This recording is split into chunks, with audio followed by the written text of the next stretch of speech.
Samantala, silipin naman natin ang kwento sa pagkakabuo ng documentary film na pinamagatang Sa Likod ng Tsapa, The Story of Colonel Hansel Marantana. Let's all watch this.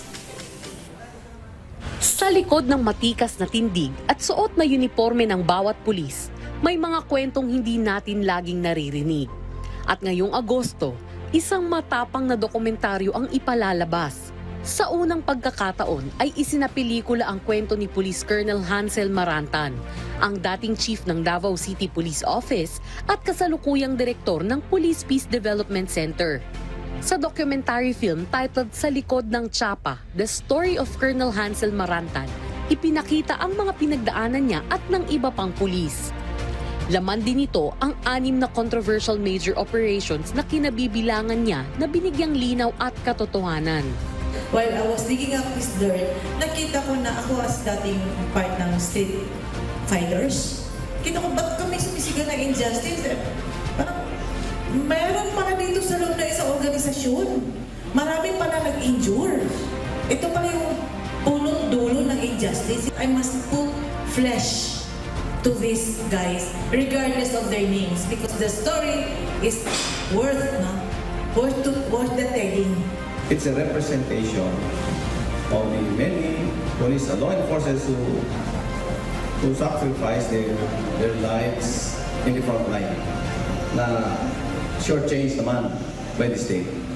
Sa media conference ng nasabing pelikula, inamin ni Marantan na hindi niya inakala na ang unang short documentary ay magiging isang full-length film. Ganun pa man, tiwala siya sa producer, director, and writer na si Edita Caduaya. Ay, nakita ko naman yung sincerity of Miss Edith na to entrust one story. Kasi diba, very basic naman yung trust one story, that's your life, to a person that passionate enough, aggressive enough to bring out the best in you, the truth in you. That's why it's TBR. TBR means truth, betrayal, and redemption. It's written there. Siyang nag-conjugate those words intended for documentary only. Never did I know na papunta na pala sa documentary na movie.